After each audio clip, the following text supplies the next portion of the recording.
Hello everyone, welcome to the biology junction. और आज हम लोग देख रहे हैं द टाइप्स ऑफ बैक्टीरिया। तो bacteria that means you bacteria different basis पे डिफरेंट टाइप्स के होते हैं। तो जो पहला हमने बेसिस लिया है दैट इज शेप। तो अगर हम बैक्टीरिया को देखें तो वो आइदर आपको राउंड शेप यानी लगभग स्फेरिकल शेप का दिखेगा, उसको कहते हैं coccus. Coccus is a singular and cocci is a plural form. तो इससे कंफ्यूज मत होइएगा। कोकस एक बैक्टीरिया, राउंड बैक्टीरिया, और कोकाई इज अ ग्रुप और प्लूरल फॉर्म। इसी तरीके से वो दूसरा शेप देख सकता है बैसिलस यानी रॉड शेप का, लाइक दिस। तो हम उसको कहेंगे बैसिलस, उसका प्लूरल होगा बैसिलाई। इसके अलावा आपको कुछ बैक्टीरिया का शेप ऐसा भी दिखेगा, ये सांप की तरह, इसको कहते हैं स्पाइरलम और प्लूरल होता है स्पाइरला। और कुछ आपको बड़े ही अनोखे शेप में यानी कि क्वामा के शेप में दिखेंगे ऐसे भी। तो इनको कहते हैं क्वामा या वाइब्रियो। अब अगर इसके एग्जाम्पल्स देखें तो आपको बहुत इंटरेस्टिंग से एग्जाम्पल्स नजर आएंगे। कोकस या कोकाई का है डिप्लोकोकस निमोनी। निमोनिया का जो बैक्टीरिया होता है वो है डिप्लोकोकस निमोनी। यहाँ डिप्लोकोकस क्यों लिखा है? क्योंकि ये बैक्टीरिया सिंगल सिंगल नहीं पाया जाता है, ये दो बैक्टीरिया एक साथ लगे रहते हैं, ऐसे इस तरीके से पाए जाते हैं, इसलिए इसको डिप्लोकोकस कहते हैं। तो बैकोकस में डिप्लोकोकस भी होता है। इसके अलावा बैसिलस की बात करें तो बैसिलस के एग्जाम्पल में जो ई कोलाई बैक्टीरिया जो आप अक्सर सुनते रहते हैं that is a bacillus shape. यहां मैं एक बात और बताऊं कि जो कोकस है ये मोस्ट रेजिस्टेंट बैक्टीरिया है, यानी जितने भी रेजिस्टेंट बैक्टीरिया होते हैं वो जनरली जो है वो कोकस स्टेज में होते हैं, क्योंकि उनका सरफेस एरिया सबसे कम होता है। जबकि जो मोस्ट प्रोबेबल फॉर्म है, जो सबसे ज्यादा पाई जाती है बैक्टीरिया में फॉर्म, वो है बैसिलस फॉर्म। इसके अलावा स्पाइरलम जो है वो कम पाया जाता है, लेकिन ये देखने में एकदम अलग होता है तो पहचान लिया जाता है। इसका एग्जाम्पल है स्पाइरलम वॉलिटेंस या ट्रेपोनेमा पैलिडियम। लास्ट जो कॉमा या वाइब्रियो शिफ्ट है इसका एग्जाम्पल है वाइब्रियो कॉलरी या कॉलरा का बैक्टीरिया। जो कॉलरा बीमारी होती है जिसमें बहुत ज्यादा वोमिटिंग और बाकी दिक्कतें होती है, डिहाइड्रेशन होता है, वो बैक्टीरियल डिजीज है और वो होता है बाय बैक्टीरिया वाइब्रियो कॉलरी। यहां से आपको दो नाम भी याद हो जाएंगे। निमोनिया का जो कॉजेटिव एजेंट है वो भी बैक्टीरिया है और कॉलरा का जो कॉजेटिव एजेंट है वो भी बैक्टीरिया है। इसके अलावा आप दो और टर्मिनोलॉजी सुनते हैं, एक है स्टेफाइलो और दूसरा है स्ट्रैप्टो। अब इसमें ये स्टेफाइलोकोकस भी हो सकता है, स्ट्रैप्टोकोकस भी हो सकता है या बैसिलस भी हो सकता है। तो इन दोनों में एक्चुअल में डिफरेंस क्या है? ये जो है प्रीफिक्स है, ये तब यूज किया जाता है जब जो ग्रुप बन रहा है वो गुच्छे में ग्रेप लाइक स्ट्रक्चर बने, बंच में बने। तो अगर ढेर सारे कोकस बैक्टीरिया ऐसा स्ट्रक्चर कॉलोनाइज करते हैं तो उनको कहते हैं स्टेफाइलोकोकस। वैसे तो बैसिलस नहीं करते, लेकिन अगर करते तो हम उनको क्या कहते हैं? स्टेफाइलोबैसिलस। स्ट्रैप्टो जो है वो एक थ्रेड या रिबन लाइक स्ट्रक्चर है, तो उसमें ऐसी जो है वो रिबन लाइक स्ट्रक्चर बनेगा तो हम कहेंगे उसको स्ट्रैप्टो। तो इसको कहेंगे स्ट्रैप्टोकोकस, और अगर यही बैसिलस के थ्रू बने तो हम इसको कहेंगे स्ट्रैप्टोबैसिलस। तो स्ट्रैप्टोकोकस, स्ट्रैप्टोबैसिलस या स्टेफाइलोकोकस या staphylobacillus is nothing but arrangement of the different shape of bacteria. Staphylo में बंच होगा और स्ट्रैप्टो में एक थ्रेड लाइक स्ट्रक्चर होगा। Now the second is on the basis of arrangement of flagella, यानी किसी बैक्टीरिया में फ्लैजिला कैसे लगे हुए हैं इनके बेसिस पे। तो इनके बेसिस पे 6 कैटेगरी होती है। First one is atrichous. As a name suggest, a means इसमें कोई फ्लैजिला नहीं है, यानी विदाउट फ्लैजिला। तो ये होता है विदाउट फ्लैजिला। इसका एग्जाम्पल है माइक्रोकोकस, इसका स्ट्रक्चर ऐसा होगा। मैं एक सिमिलर एग्जाम्पल से समझाऊंगी तो उसके लिए मैं बैसिलस ली हुई हूं। तो ये है बैसिलस, तो यहाँ पे कोई भी फ्लैजिला नहीं होगा, तो दैट इज ए ट्राइकस। दूसरा है मोनोट्राइकस। मोनोट्राइकस का मतलब एक flagella at one end only. तो ये एक फ्लैजिल, अगर ये एक बैक्टीरिया है तो इस पे ये फ्लैजिला। वाइब्रियो इसका एग्जाम्पल है, वाइब्रियो कॉलरी तो आपने देखा था, उसका शेप कॉमा शेप होता है, वो कुछ ऐसे होता है। तो ये वाला जो स्ट्रक्चर होता है that is flagella. Now the third one is amphitrichous. Amphi मतलब दोनों तरफ, तो इसका एग्जाम्पल है नाइट्रोसोमोनास। इस एम्फीट्राइकस में क्या होता है, बैक्टीरिया के दोनों साइड में एक एक फ्लैजिला होता है, तो that is an example of amphitrichous, जिसका एग्जाम्पल है नाइट्रोसोमोनास। दूसरा है द फोर्थ वन इज लोफो। लोफो मतलब गुच्छा, लोफोट्राइकस। तो इसमें बैक्टीरिया के दोनों एंड पर फ्लैजिला के गुच्छे होते हैं या बंच होते हैं, इधर भी और इधर भी, इसको कहते हैं लोफोट्राइकस। अगर यही बंच एक ही साइड पे हो तो उसको नाम दे देते हैं सिफेलो, यानी सर पे केवल बंच। तो सिफेलोट्रोकस लाइक दिस, एक ही एंड पे केवल बैक्टीरिया होगा। इसका एग्जांपल है कॉर्नी बैक्टीरिया। लास्ट है पेरीट्राइकस। पेरीट्राइकस का बहुत अच्छा एग्जांपल है ई कोलाई, जो जनरल बैक्टीरिया है। उसको अगर आप देखेंगे, या साल्मोनेला टाइफी यानी टाइफाइड का जो बैक्टीरिया होता है, अगर उसको आप देखेंगे तो उसकी पूरी बॉडी पे आपको फ्लैजिला दिखेंगे जिससे वो मूव करता है। तो इस तरीके के अरेंजमेंट वाले बैक्टीरिया को कहते हैं पेरीट्राइकस बैक्टीरिया।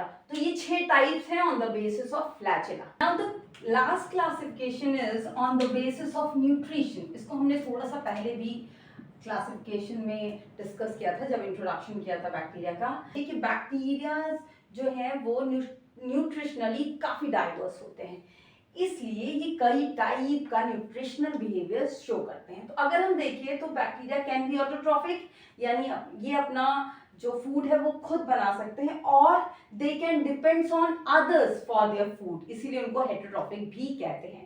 तो अगर वो ऑटोट्रॉफिक है यानी वो खुद कैपेबल है अपना खाना बनाने के लिए, इन दैट सिचुएशन वो फर्दर 2 कैटेगरी में डिवाइड हो सकते हैं। वन इज फोटो ऑटोट्रॉफिक, यानी जब वो सनलाइट को यूज करे और अपना खाना बनाए। लेकिन यहाँ पे हमें कुछ बातें याद रखनी है।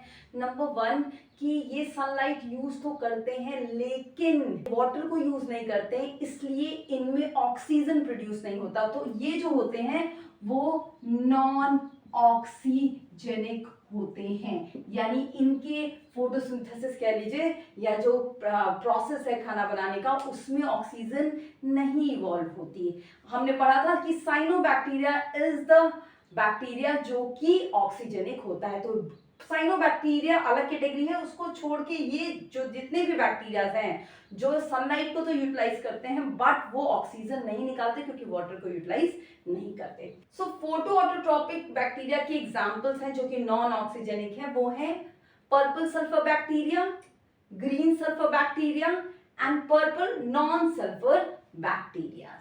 इसके अलावा जो दूसरी कैटेगरी आती है that is chemo autotrophic. Chemo autotrophic का सीधे से मतलब है कि ये सनलाइट को यूटिलाइज नहीं करते एज ए एनर्जी फॉर्म, ये केमिकल एनर्जी को यूटिलाइज करते हैं। अब केमिकल एनर्जी कहाँ से आती है, तो एक्चुअली ये क्या करते हैं, ये कंपाउंड को ऑक्सीडाइज करते हैं और ऑक्सीडेशन में एनर्जी निकलती है।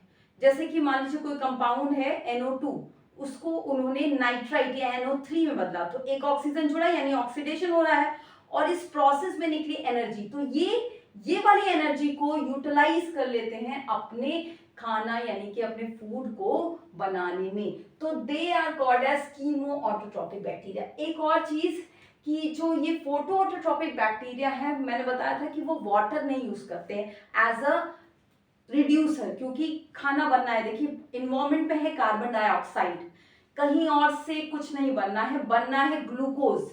ग्लूकोज कहां से बनेगा, कार्बन का कंपाउंड है तो वो बनेगा कार्बन डाइऑक्साइड से, चाहे वो प्लांट के केस में हो या फिर ये बैक्टीरिया के केस में हो। तो कार्बन डाइऑक्साइड को रिड्यूस होना है किसमें, ग्लूकोज में, तो ये रिडक्शन के लिए चाहिए हाइड्रोजन। तो इन केस ऑफ प्लांट वो हाइड्रोजन या साइनोबैक्टीरिया, वो जो हाइड्रोजन आता है वो आता है वाटर से, लेकिन in case of photo autotrophic non oxygenic bacteria ये हाइड्रोजन आता है H2S से। जनरली H2S या इसके जैसे कुछ और केमिकल्स, उनका हाइड्रोजन ये यूटिलाइज करते हैं। तो second category is chemo autotrophic bacteria. तो कीमो ऑटोट्रॉपिक बैक्टीरिया में सिंपल सी बात है कि ये जो कीमो वर्ड लिखा है that is the source of energy. यहाँ पे जो एनर्जी है वो सनलाइट से नहीं मिल रही है, ये किससे मिल रही है, ये मिल रही है केमिकल एनर्जी। तो ये कीमो जो ऑटोट्रॉपिक बैक्टीरिया है, इनको जो है वो नाइट्रीफाइंग बैक्टीरिया भी कहते हैं। नाइट्रीफाइंग इसलिए क्योंकि ये एक तरफ नाइट्रोजन को फिक्स करते हैं और इस फिक्सिंग प्रोसेस में एनर्जी जो निकलती है उससे अपना जो है वो फूड को भी प्रिपेयर करते हैं। फॉर एग्जाम्पल इस पहला जो इसमें कैटेगरी है दैट इज नाइट्राइट बैक्टीरिया, ये प्रोडक्ट के नेम पे है। तो ये क्या करता है, ये अमोनिया को ऑक्सीडाइज करता है नाइट्राइट में, ये है नाइट्राइट, इसलिए इसका नाम क्या है नाइट्राइट बैक्टीरिया। यानी नाइट्राइट बैक्टीरिया के जो एग्जाम्पल आते हैं, यानी जो अमोनिया को नाइट्राइट में कन्वर्ट कर देते हैं, जो कि नाइट्रोजन फिक्सेशन का फर्स्ट स्टेप है, उसमें आते हैं नाइट्रोसोकोकस और नाइट्रोसोमोनास। ये दोनों bacteria as a nitrite bacteria काम करते हैं। सेकेंड ग्रुप है नाइट्रेट बैक्टीरिया का। तो ये एज अ नेम सजेस्ट, इसमें जो प्रोडक्ट बनेगा वो क्या होगा, नाइट्रेट बनेगा। लेकिन वो जनरली बनता किससे है, वो बनता है नाइट्राइट से। तो नाइट्राइट टू नाइट्रेट बनाने वाला जो बैक्टीरिया होगा उसको कहेंगे नाइट्रेट बैक्टीरिया, और इसका एग्जाम्पल है नाइट्रोबैक्टर। तो नाइट्रोबैक्टर या नाइट्रोसोमोनास या nitrococcus, they all are nitrifying bacteria, जिनकी अलग अलग कैटेगरी है। So these are the autotrophic bacteria. Now the second category is heterotrophic. अगर हम न्यूट्रिशन की बेसिस पे देखें तो सेकेंड जो कैटेगरी आएगी वो होगी हेटेरोट्रॉपिक बैक्टीरिया। हेटेरोट्रॉपिक मीन्स जो अपना खाना खुद नहीं बनाएंगे and they depend on others for their food. ये कई तरीके के हो सकते हैं, जैसे कि ये पैरासिटिक हो सकते हैं। पैरासिटिक मीन्स ये किसी ऑर्गेनिज्म पे डिपेंड करते हैं फॉर देयर फूड।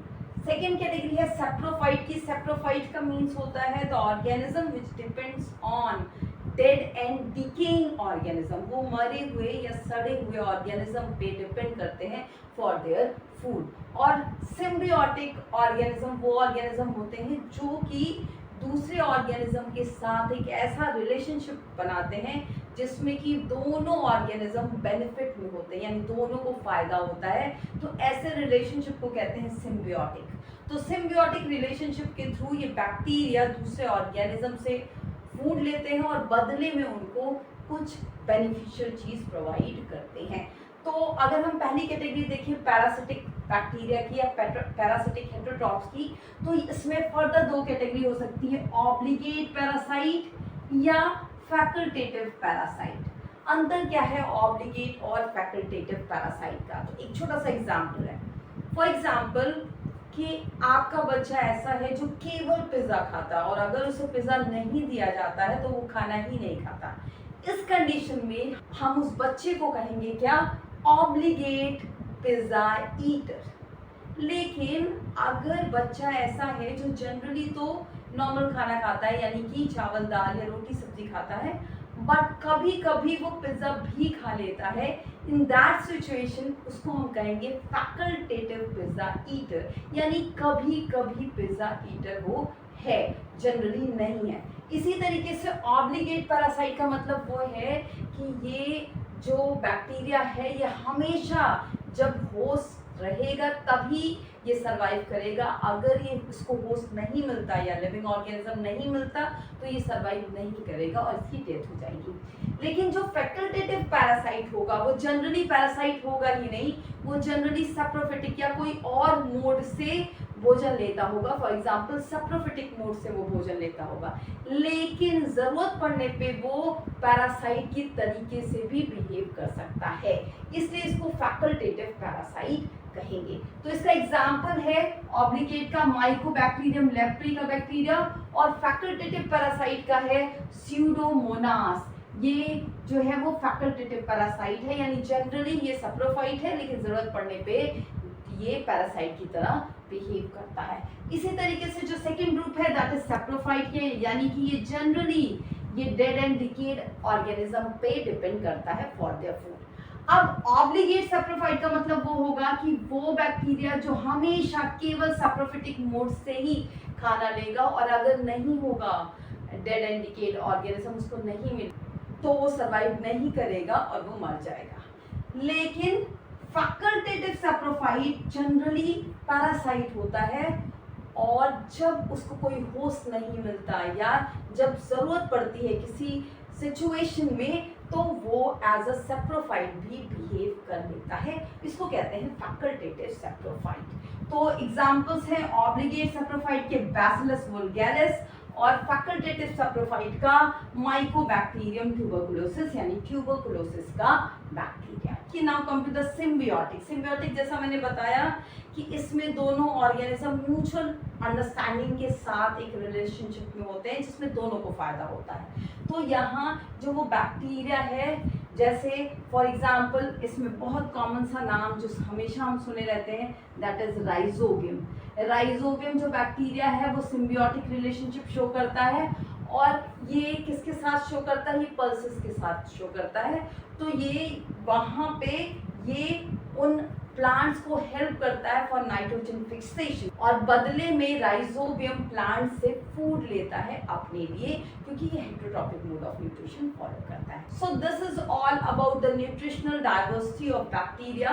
और मेरे नेक्स्ट वीडियो में हम लोग पढ़ेंगे about gram positive and gram negative bacteria, जो भी एक तरीके से बैक्टीरिया के टाइप हैं। So keep watching. Thank you so much.